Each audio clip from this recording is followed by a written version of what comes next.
What's up, guys? This is Tabletop Vibes, and today we're coming at you with a new awesome video of my top 5 worker placement games with a special guest, Tabletop Worldwide, Jerry.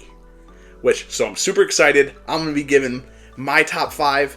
Well, I'll start with 5. He'll do his 5, 4, and we'll go all the way back up to our number 1 worker placement game in our collection. Jerry, take it away. Hi, I'm Jerry with Tabletop Worldwide, and today we're collaborating with Tabletop Vibes to bring you our top 5 worker placement games from our individual collections. So I'll toss it back to Tabletop Vibes to start us off with number 5. Okay, what is my number 5 game in my collection of worker placement? Drum roll, please. It's a little bit of a mashup game. It's deck building. It's worker placement. It's not Dune. It's Lost Ruins of Arnak by CGE Games. In this game, you are an adventurer, trekker, explorer, trekking through the jungles to find artifacts and to claim lost ruins for glory. Or yourself. Or for history. Who knows? But you're out there exploring the wild and the jungle. There's creatures. You're flying by plane to get to places. Boat. Jeep. You're crawling up idle track to make sure that you're researching and you're discovering and writing down your findings to become the most famous explorer. You all have asymmetrical abilities. There's so many now. There's 2 expansions to this game. One makes kind of a little bit of a legacy feel, and then you also have the one that just gave more good stuff like items, and you also have different creatures and things like that gets added to it. New dig sites. You have your gems, your booklets, your rubies, your just the components and everything in this game is so beautiful. It was one of the first games I ever pre-ordered too, and so this game is just a blast. It's my number 5 by CGE, Lost Ruins of Arnak. If you haven't played it, check it out.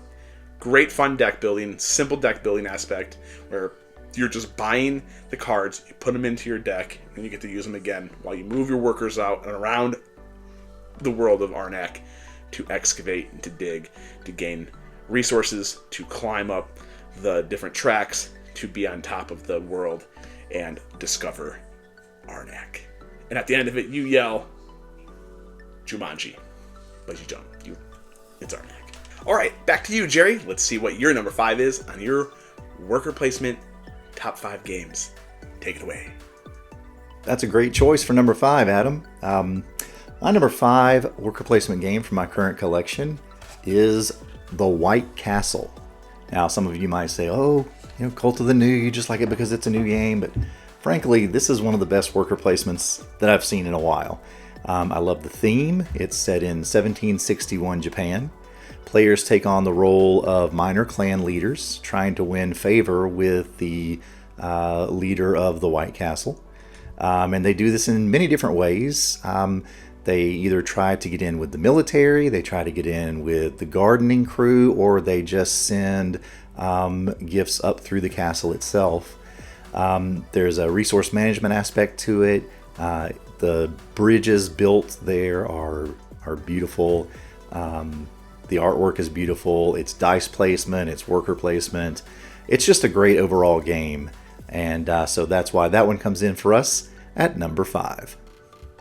Wow, Jerry, great choice for game for your number 5. I love White Castle. It is great. Who doesn't love Devir? Great choice. My number 4 is a game with mystery and an app and kind of a little morbid, a lot of fun, a lot of storytelling. It is My Father's Work, which is just a huge game. This game is insane.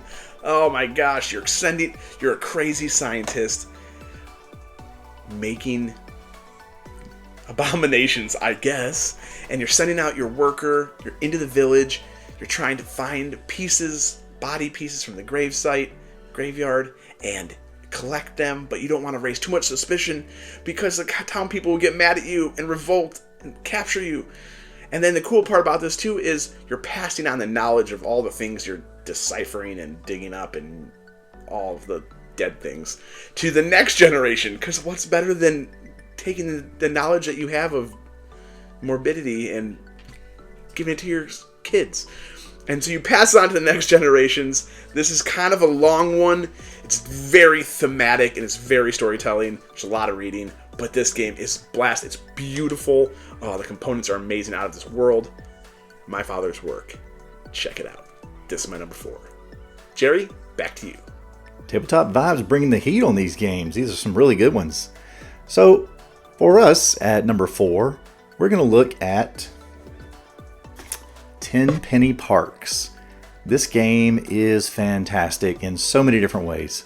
So, I want to say, first of all, there's a lot of different mechanics going on in this game. Worker placement is a vital mechanic, but it's not the only mechanic, and the way they blend the mechanics is done fantastically. The art is great, the whimsiness of the environment is great, there are so many things going on, the components are beautiful, the art is beautiful. So let's take a look at 10 Penny Parks. So you'll notice as we're looking at some of these games that I'm only doing kind of a partial setup, and the reason for that is when you do a full setup, sometimes cards and different components can cover up some of the art. And I really want to show off just how beautiful this game is. And I understand the fact that a game can be beautiful and still not be a good game, but this one is good. And when a publisher and designer take the time to make a game that already plays fantastically also look fantastic as well, that is just a chef's kiss. Wonderful thing.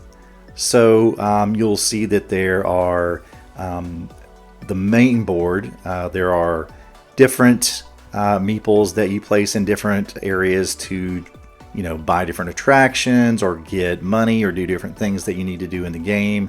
There are 3 different kind of reputation trackers for thrill, awe, and joy for the people that come to your park.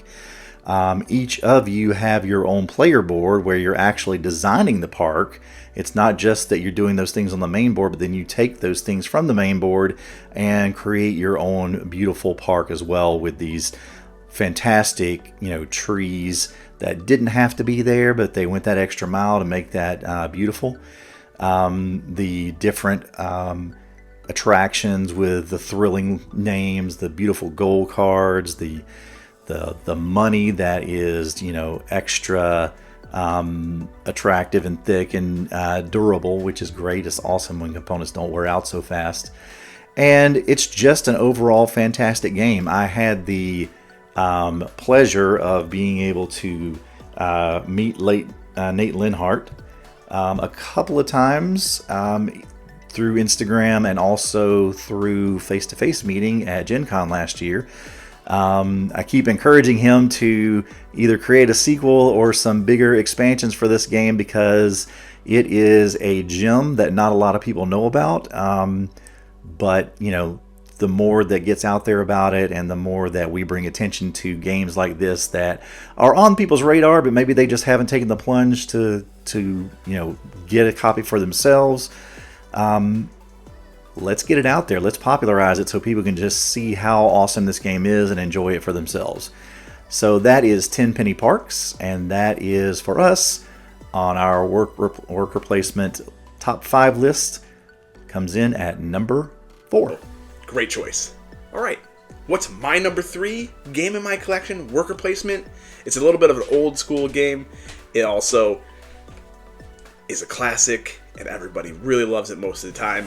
It is Lords of Waterdeep by Dungeons & Dragons. Oh man, where to start with this game? It's so great. You have your quests. You're out there trying to fulfill them. People are throwing quests on you. You have the corruption expansion. You have the skullduggery add-in expansion, like little boards you can add in. The corruption mechanic, you get more stuff, but you have to take this corruptions. That's negative points at the end of the game, depending on how far and how much corruption everybody takes. You have your leader that no one can see that does some cool thing, like, hey, if you do skullduggery quests more, you can get more points if you have more money at the end of the game. And then so you can build buildings, and then people can use your buildings, but they can pay you for it. And it's just awesome. It plays 6 players. It's a great classic worker placement game. This is my number 3, Lords of Waterdeep. Jerry, let's hear what your number 3 is. Hey guys, welcome back to this side. Different day, different shirt, same countdown. Let's look at the 2 games that are tied for number 3 on our countdown of our top 5 worker placement games from our collections. So you might say, wait a minute, Jared, tied? That sounds like just a cheap way to get an extra game into your countdown. Sort of yes, sort of no. I think you can understand why these 2 games might be tied for the same position because they're from the same designer, from the same publisher, and they have a similar feel, but different enough to definitely be 2 totally different games.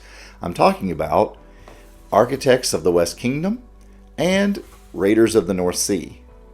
So now it makes a little bit more sense, right? Shem Phillips is a master at designing worker placement games, and he does them in trilogies of directions, right? So what I mean by that is there are 3 different games from the Of the West Kingdom series.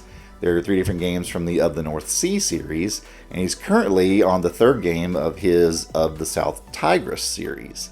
But let's talk about these 2 since these are in my top 5. So Architects of the West Kingdom was actually the first purchase, even though it came out way after Raiders. It is a wonderful story. You are an architect who is helping to design a cathedral. You are sending workers out to gain various resources. There's a little bit of a take that aspect to it, where people can send some of your workers into jail that you have to get back out. There's a black market. There's all kinds of just fun ways to get your goals accomplished, whether it be, hiring new people to work, coming up with new design cards that you need to accomplish. And it's just a great game overall from that perspective. Then when we look over at Raiders of the North Sea, it is a completely different kind of worker placement game. Within this game, you are a raider who is going out and trying to get resources by sending out your parties to various locations across the map, while at the same time trying to make sure that your home base is taken care of as well. I really like Raiders because the difference here is you don't have a player color per se.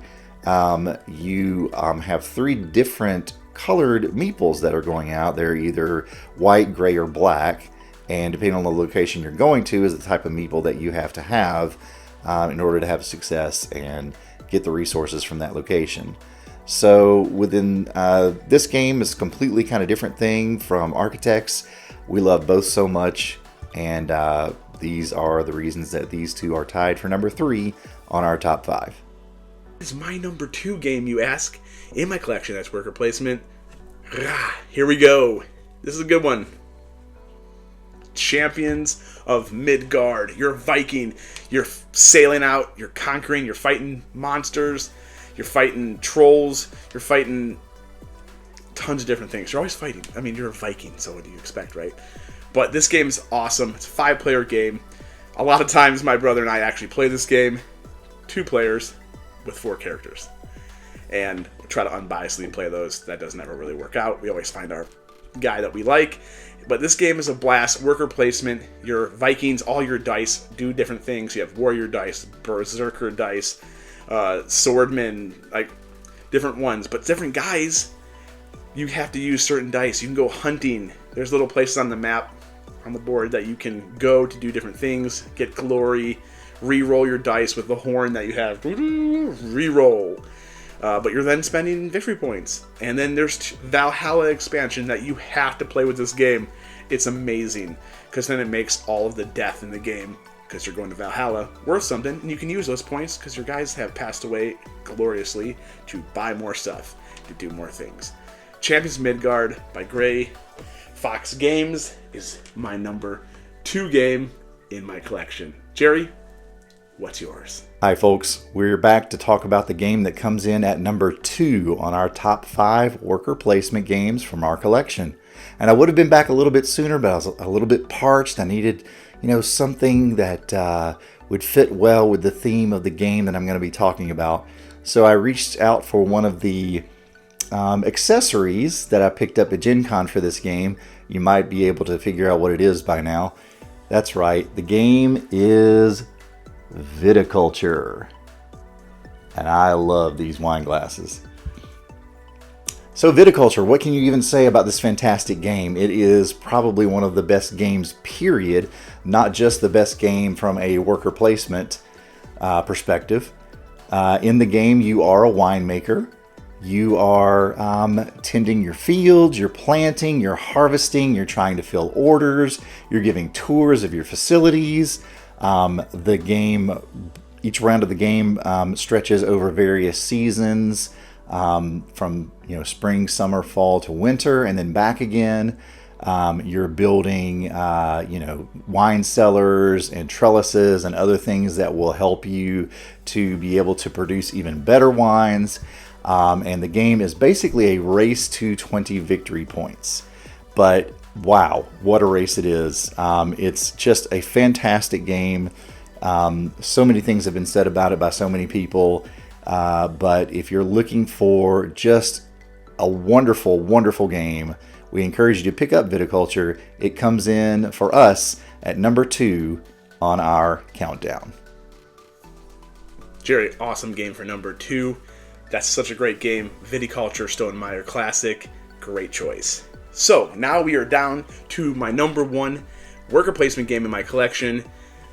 You probably all might have known this game. It's also, for a while, might still be very hard to find. They're supposed to be doing a reprint. Who knows? But without further ado, Dwellings of Eldervale by Breaking Games. This game is amazing. You get a lot of everything. You got monsters, you got asymmetric abilities, dice rolling, area control, worker placement, which is mostly the main thing. You're building, you're taking your workers to gain goods, buy door cards, buy spells, upgrade your tableau, and settle or dwell in Eldervale by taking your meeples, and then you put a little hat on them, and then they stay there and they make you more points based on where you're at. This game is such a great game. The quality is outstanding. It's a blast. You definitely need to check it out. I would advise to own it. This is my number 1 game in my collection for worker placement. And yeah. Now we're going to take a look at Jerry's number 1 game. Let's see what it is. Hi folks, we're back and here at number 1. Now before I get to what our number 1 choice is for our top 5 worker placement games from our collection, I do want to have an honorable mention. And it's a game that would be in my top 5 except for the fact that, well, it's not in my collection right now, so it can't make the list. But the game that I'm talking about is a game that I couldn't be accused of any recency bias on this one. It's been around forever, but it has stood the test of time. I love it. It's a classic worker placement game. I play it on BGA all the time. I have played it at a friend who owns a copy. And that is this game right here. Stone Age. It is fantastic. If you get a chance to play it, I highly recommend it. You can play it on BGA, or you can try to find a copy, which would probably be the best solution. So, with that honorable mention out of the way, let's get to what our actual number 1 game is. And that game is a game with a Viking theme. There are fights, battles, trolls, monsters, warships, lots of meeples, of course, for worker placement. And, well, without any further ado, I'm of course talking about Champions of Midgard. I think this game is probably one of the most underrated games in all of board gaming. It lives perpetually in my top 5 overall and definitely at number 1 in our worker placement top 5 list. It is a game that features you as a warrior who is both defending your home village and going out across the seas to battle monsters in their homeland before they can come to you. It features 3 different types of warriors, which are represented by dice of white, red, and black colors. It has resource management. It has battling, as I said, of different types of monsters. You have to defend your village. If no one fights the troll, blame tokens go out, and those are negative victory points, and you definitely don't want those because the whole point of this game is glory, which is the victory points that it represents. So I think that this game will probably live in my top 5 for quite a long time. But I will admit that it does get even better with the Valhalla expansion. Valhalla brings in a few extra mechanics, some extra gorgeous dice, and a few extra heroes, and just generally makes a great game even better. So if you get a chance to play these, I highly recommend them. They are number 1 on our list, and I think they would be pretty high on yours as well. That's our number 1. Thanks for watching. Oh man, Champions of Midgard making on the top 5 worker placement games on both lists. One at number 2 and one at number 1. Champions of Midgard is such a great game, Jerry. So good. You're right about the Valhalla expansion. You definitely have to play with it. And the other expansion is just great too, so play with it all. It doesn't make it much harder. It's a blast. This has been so fun to go through all this with you guys and have Jerry on my channel to tell us his top 5 worker placement games. I'm Tabletop Vibes. Like, subscribe, comment on your favorite worker placement games and what you want to see coming up from the channel. Thank you for watching.